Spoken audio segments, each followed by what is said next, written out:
Mesdames, Mesdemoiselles et Messieurs, merci de suivre la télévision en Nasra 24 et bienvenue au compte de ce journal. Suite au drame intercommunautaire survenu à Santana dans la province du Moyen-Chari, une délégation ministérielle composée de 4 membres s'est rendue sur place pour constater de vive la situation qui prévaut dans cette localité et de résoudre ces différents reportages de nos confrères de la télévision nationale. Le village Sandana, dans la sous-préfecture de Koumogo, province du Moyen-Chari, accueille 4 membres du gouvernement. Il s'agit du ministre de la Sécurité publique et de l'immigration, Suleiman Abakar Adam, chef de mission, de celui de l'administration, Mohamed Béchir Chérif Daoussa, de la justice, Mohamed Ahmad Alabo, et de la communication porte-parole du gouvernement, Abdrahman Koulamala. L'objectif de cette mission gouvernementale est de faire la lumière sur les malheureux événements survenus dans ce village le mercredi 9 février 2022, occasionnant la mort de 13 paisibles citoyens. Aussitôt arrivée, la délégation ministérielle a dans un premier temps présenté les condoléances du président du Conseil militaire de transition, général Mohamed Idriss Déby Itno, aux proches parents des victimes pour le repos éternel des âmes des disparus, avant d'être à l'écoute de toutes les interventions susceptibles de faciliter l'enquête. Selon plusieurs intervenants, l'origine du problème remonterait au conflit meurtrier qu'a connu le même village en août 2019, d'où justice n'a pas encore été rendue. Ils pointent d'un doigt accusateur les autorités à différents niveaux qui, selon leurs propres termes, empiètent sur le bon fonctionnement de la justice. Prenant tour à tour la parole, les membres du gouvernement ont condamné d'une seule voix ces massacres qui ne restera pas impuni. Pour le chef de la mission ministérielle, Suleiman Abakar Adam, le gouvernement sera intraitable avec les auteurs et complices de ces drames. Il informe par la même occasion que certains présumés auteurs sont déjà arrêtés et se trouvent aux mains des services de sécurité. Les recherches se poursuivent pour traquer ceux qui continuent de fuir, rassure le ministre Suleiman Abakar Adam. Le ministre de l'administration, Mohamed Béchir Chérif Daoussa, pour sa part, invite à une étroite collaboration pour traiter le mal à la racine. Le porte-parole du gouvernement, Abdrahman Koulamala, de son côté, trouve inadmissible que des paisibles citoyens soient abattus comme des gibiers. Le patron de la justice et garde des Sceaux, Mohamed Ahmad Alabo, lui rassure la population de Sandana que la loi de la République sera appliquée dans toute sa rigueur contre les responsables de ces actes lâches et barbares. Les ministres ont profité pour faire passer le message de paix et de vivre ensemble. Ils ont invité les différentes communautés en conflit à la culture de la paix et au respect de l'autorité de l'État. Un renforcement du dispositif sécuritaire est très vite organisé par la délégation gouvernementale afin d'éviter un éventuel conflit.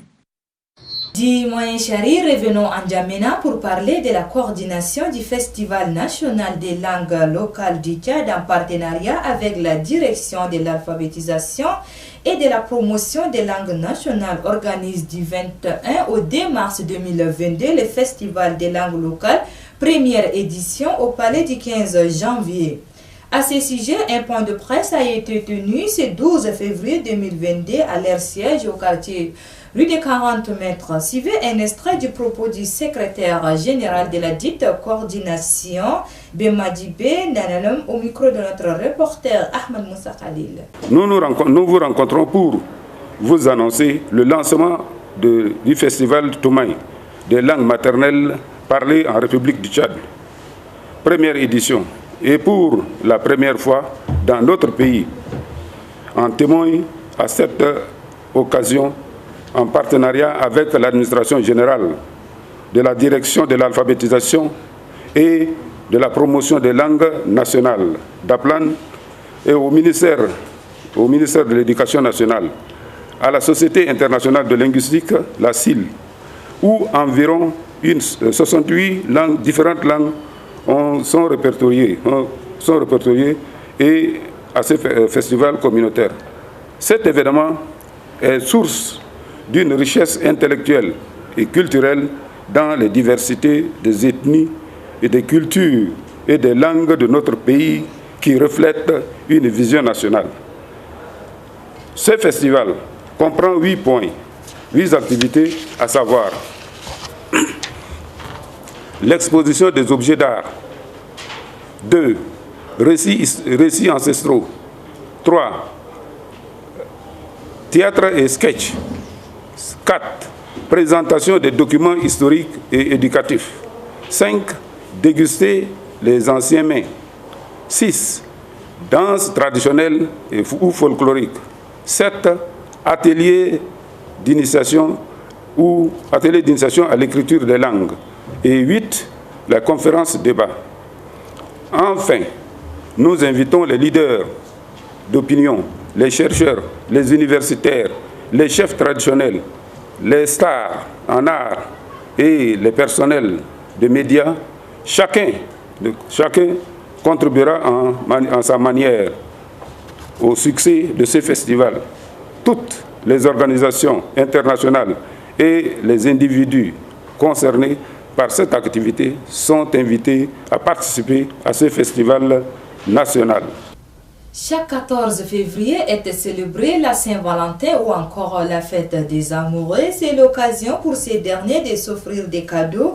À ce sujet, notre reporter Donatien Rakindang a tendu son micro à quelques citoyens pour leurs impressions. Suivez. Je ne suis pas amoureux et je ne devrais pas être amoureux aussi. Mais je suis très sympa et donc j'ai suivi mes études et pour réussir. Je ne suis pas intéressé dans cette fête. Ça ne nous arrange pas, en particulier et plus précisément de nous des élèves. Et donc pour acquérir la connaissance, il faut éviter cette fête. Parce que c'est une chose que nous pouvons donner des conseils à nos amis, à nos collègues pour éviter cette fête. Ça ne nous gère pas. Parce que première cause, si vous êtes amoureux et donc vous ne pouvez pas étudier bien, et en particulier, donc les filles aussi, ils font des choses, ceci, cela pour sortir, ceci, cela, c'est risqué pour la société. C'est bien pour nous, c'est pour la jeunesse aussi. Ça fait la fierté de la jeunesse et c'est pour nous, les jeunes de maintenant aussi. Et c'est bon aussi. Et pourquoi cette fête? D'une part, tout simplement de savoir comment la personne est amoureuse de celle-ci et comment elle aussi elle est amoureuse de lui. Et c'est bon aussi, ça fait la fierté de votre relation, quoi. Donc c'était ça. Si tu n'as pas la moyen de lui offrir un cadeau même, c'est juste de lui prouver, quoi. Ouais, tout juste de lui prouver que tu es vraiment à court de lui ou soit d'elle. En tout cas, c'est ça. Qui est dédié le 14 février pour les amoureux. Et je dis que c'est évident que chaque année, les amoureux célèbrent cette fête parce que c'est nécessaire pour les amoureux dédier leur chance une année. Je fais le bien, je n'ai même pas de mari, c'est comme ça seulement. Mais la fête là, ça continue. Et puis pour finir, découvrons ensemble le bienfait de ce légume. Beaucoup plus consommé dans le ménage tchadien, en salade, dans la sauce ou en jus. Cependant, la question que l'on se pose ici est celle de savoir quelles sont les vitamines qui regorgent ces légumes. Élément de réponse dans ces reportages signé Donatien Rakindang. La carotte est une plante bisannuelle de la famille des Abiacées, largement cultivée pour sa racine pivotante charnue. De couleur généralement orange, consommée comme légume, la carotte représente après la pomme de terre le principal légume racine cultivé dans le monde. Elle est riche en bêta-carotéine, le précurseur de la vitamine A. Ce puissant antioxydant a plusieurs vertus qui sont entre autres ralentir le vieillissement, d'améliorer l'état de la peau, de favoriser la cicatrisation. La carotte contient également des vitamines de groupe B, de la vitamine K et un peu de la vitamine C. Si les carottes peuvent se consommer crues, elles peuvent également être cuites en salade, en jus ou en soupe. Crue, la carotte protège le cœur car elle fait baisser les mauvais cholestérol. Comme les autres légumes, elle a un effet protecteur global contre la maladie cardiovasculaire. Consommer 1 à 2 verres de jus de carotte par jour permet d'assurer une bonne part des apports en végétaux frais de la journée conseillée en Et sur ce, se referme cette édition. Merci de l'avoir suivi. Au revoir et à la prochaine. Bon suite de programme sur la télévision en Nasra 24. À demain, Inch'Allah.